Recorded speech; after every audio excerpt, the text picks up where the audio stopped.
is about what are real numbers. We're going to be identifying the number families. So if you look at this box that I have here, you see that this whole blue box area represents real numbers.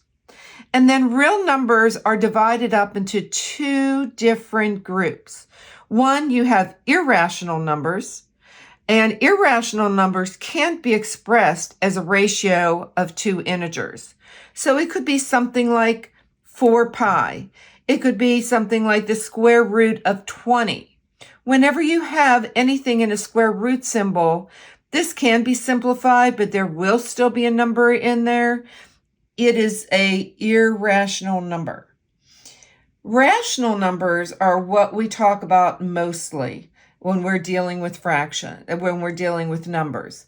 We have fractions and decimals, and those fractions and decimals actually fall outside of the other ovals.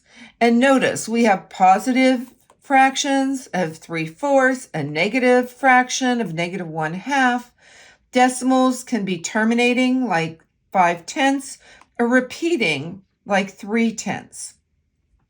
Within the rational numbers now, you have integers that would not be part of your fractions and your decimals. Your integers are -2, -1, 0, 1, 2, and it goes on in both directions.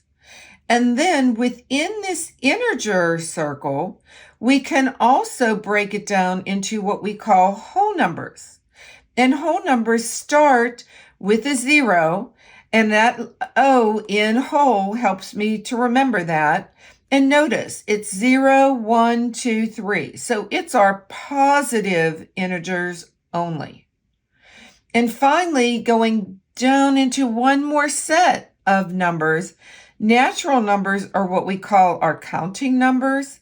And notice natural numbers starts with 1, 2, 3, and so on. So as we're looking at different numbers today, we're going to decide first, is it irrational or is it rational? If it's rational, is it part of any of these extra families that are listed within the rational oval that we have? So let's look at number 1. It's the square root of 49. Well, the square root of 49, I know, is equal to 7. So right away, I know that it is going to be a rational number because it can be written as a ratio. I'm going to put a pound sign for number. Going down, does it go into integers? Oh, it does belong in the integer family also. What about whole numbers? Oh, it's part of whole numbers. And natural numbers, 7 is there. So look at all of, and again, the hashtag means numbers. Look at all the different names that 7 can be called. It's part of the big rational family, but it is also an integer, a whole number, and a natural number. So let's look at -6/10. Well, I see that it's a decimal, and I know that it is negative.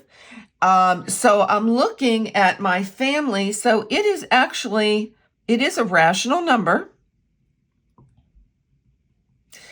but 6/10 does not fall into any of these other special families. So we are merely going to call it a rational number. Well, the square root of 3 is actually in simplest terms.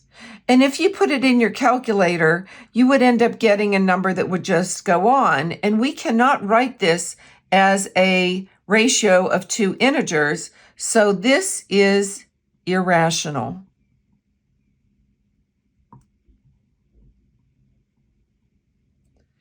All right, let's look at -5. Well, I know -5 can be expressed as a ratio of two numbers, so it is definitely rational. Again, I'm going to abbreviate number.